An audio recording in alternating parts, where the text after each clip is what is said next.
Thanks, Erin. So we know for certain that there will be some revisions to the index, and we have some opportunities to include things that aren't necessarily required, but we'll be exploring those things. So we know that we will include student proficiency. We absolutely will measure the percent of kids at standard by subgroup. That is not a negotiable item. And we know that we will include, as Ben said earlier, student growth in some way. But we have some opportunities there for how we include student growth. And we also know that we will include disaggregated data, which is an improvement over the current index. This middle box here is what we might include. So we can take a look, and many states before us have done exactly this, at including career and college readiness measures or workforce and post-secondary readiness, depending upon how you'd like to characterize that. Looking at if the purpose of the education system is preparing students for life after, we may as well look at outcomes for them. We have some good data sets that we can explore.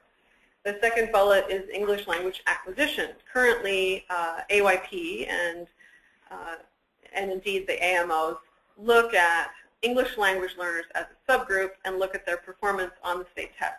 It doesn't already incorporate English language acquisition, which is part of Title III accountability. So we'll explore that. It also may keep an improvement over time measure. That's up for discussion as well. And it may weave in those AMOs that Andy already described. Some changes that we're certain are coming are that the Department of Education has already said that the comparison to peers is not an acceptable element to include in the index because although we were making an attempt to compare apples to apples and measure relative difficulty, the Department of Ed is absolutely unequivocal on the idea that we expect all students to perform in all subgroups, and we're not making any excuses for anyone. So given that we have growth data, we feel pretty comfortable that looking at growth can more than compensate for losing the peers measure. And then for those of you who already know the index well, you know that it excludes English language learner proficiency data for 3 years. The idea being that schools and districts need time to help students acquire English enough that they can succeed on an English language assessment. However, the Department of Education has said that all states will be including their proficiency data after 1 year of instruction, not 3. So this very next slide is sort of your first look at student growth. Many of you may already be familiar with student growth, but it's a new concept for a lot of people in our state. Our current system really says, it answers the question, how many kids are proficient? Every spring in any given building, how many kids meet standards? How many are over that one bar? And the student growth gives us the ability to say, how much are those students growing? How much are all of our students growing? So this little chart here, you can see this is the kind of visual display that we'll be able to create. The horizontal bar represents growth, and the vertical, axis, the vertical axis represents proficiency. So right now we know what percent of kids are proficient in a building once a year. We have the vertical scale. We don't have the horizontal scale in that we don't know how much or how quickly those students are growing over time. Erin, can you go to the, thank you. This is an example from Colorado, so this doesn't represent schools or districts in our state, but this is what we'll be able to produce for you. So we've given you this as an example. So we will be able to look, just as that simpler graph on the previous slide showed, we'll be able to look vertically at how many kids are proficient at any given time. But we'll have the new dimension of looking across at student growth. So the schools far to the right have very high levels of student growth. So those kids are more likely to be reaching grade level performance in 3 years or less and staying at grade level if they're already there. And on the far left-hand side, those are schools with lower growth. So we now have these 4 quadrants that we can analyze, that we can use to analyze schools. We have schools that have very, very high achievement and that also have high rates of growth. So the kids that are already at grade level stay there over time. The kids that aren't quite at grade level get there over time. The bottom right-hand quadrant is schools with that right now, frankly, don't look successful at all. They have low rates of achievement. So that in that one snapshot per year, there aren't a significant number of kids meeting state standards, but they're demonstrating extremely high growth. So growth is a leading indicator for success. So these would be schools that are highly successful that we don't recognize in our current system at all. The upper left-hand quadrant is schools with high achievement, but relatively low growth. So students may be at grade level, but they may not be at grade level over time, and kids who are behind are not catching up. And the lower left-hand quadrant is those are the schools we really need to pay close attention to, because these are schools with low rates of proficiency and low growth for kids, so the kids will not be catching up over time. These bubbles, just to orient you to what they mean, the size of the bubble is relevant to it speaks to the school size, and the color is the rate of poverty. So you can see there isn't a huge surprise here that the less poverty, the higher the proficiency, generally speaking, but you can see quite a big spread in terms of the amount of growth. So there are red bubbles here that represent more than 80% poverty, free and reduced price lunch. They go all the way from the low growth end to the high growth end. So it really is a new dimension of looking at school performance that we're looking forward to incorporating. Okay, I think we're going to pause for questions now. Yes, we have, looks like 11 questions all from the same person. Some of them are, actually they are that big, but they're only these. Oh, okay. Oh, they're just cumulative on the page. Okay.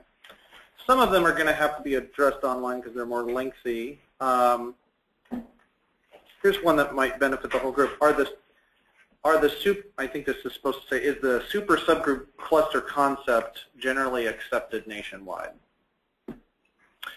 I can offer some thought on that. Andy and I just returned from a conference in Washington, D.C. where this was discussed in some depth as states are. Luckily, as we go through this, we're not the only state going through this. There are a number of states going through this exact same questions.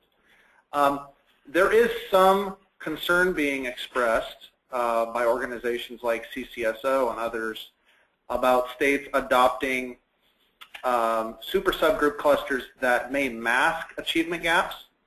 And so states have been exploring ways of creating subgroups, but also having the ability to immediately disaggregate and display that data. It's a good question and a timely question, but there's one for which there's not really a clear yes or no answer because a lot of states are at a stage that we are at, which is in the exploratory stage. So that is a good question in terms of something we'll need to monitor and check in with the federal government on an ongoing basis.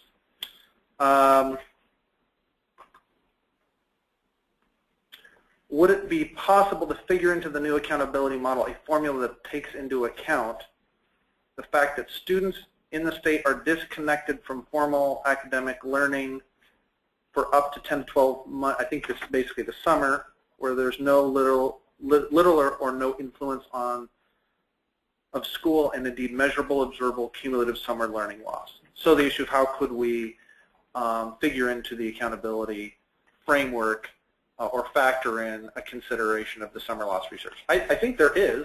Yeah, I think the interesting, so that question poses an interesting idea that different districts around the nation are dealing with how to turn low-performing schools around. And certainly a number of schools and districts across our nation have explored different arrangements of time, different arrangements of break. I mean, it's always entertaining to consider that the school schedule we have now is essentially the same sort of school format we've had for the last 50 to 100 years, and that there's not, in many cases, necessarily a reason that we have to keep it exactly that same way. And so certainly as my office is working with low-performing schools, we're looking at ways to extend the school day and or shorten the breaks by working with local associations and other stakeholders in creative ways to bring best practices to bear for kids, as well as we're just sort of opening the door to blended learning opportunities for kids that really can expand the kids' access to learning and ongoing instruction in different ways than we previously have considered as we move forward. So I think there's a lot of hopefulness around that question in terms of how we might address that. Okay, more? I didn't see any subgroup for special education. Did I miss this? There definitely would, special ed could not be excluded, so if it wasn't specifically enumerated in the list, it absolutely would be. We couldn't be compliant without it. So that is, thank you for that catch, and we'll, whatever slide that was, we'll make sure. And I think if you're referring to the AMO slide that I used that talked about the different subgroups, special education is a specific subgroup that's monitored in that AMO list. 1, 2, 3, 4 up from the bottom on the right-hand side. That was slide 17, I believe. And so certainly special education and students with disabilities would be one of those subpopulations that we would always be very mindful of to ensure that we're working to create a common expectation for those kids as well. Okay, if there are no further questions, we're going to move on to the final couple slides. First of all, in talking about next steps, really the purpose of this webinar was to make sure that when we meet face-to-face for the first time, we hit the ground running. Because as we as a staff looked at what we have to deliver and in the time frame we have to deliver it, we realized that we are going to have to get a jump start on educating members of the AAW on the basic components of what we're dealing with here. So you can expect in our first face-to-face meeting that we will not go back over retrod issues that we've covered here today. We also would encourage you to read some outside material, some of which I'll mention here, some of which we will also be sending you between now and our first face-to-face meeting. First of all, I think you all have received the board resolution and the charter, some of which was discussed in Sarah's segment of today's presentation. That gives you a flavor for the principles that the board will be building upon in its consideration of a revised index and a revised accountability system. You should also know, and in terms of next steps, that at the next board meeting, I anticipate that the board will be adopting a theory of action, which will explicitly lay out why the board believes this is in the best interest of kids. And also take action on some fairly detailed correspondence from the board itself to the members of the AAW outlining the detailed questions that we hope the AAW will engage in over the next 2 meetings. Which brings me to the next slide, which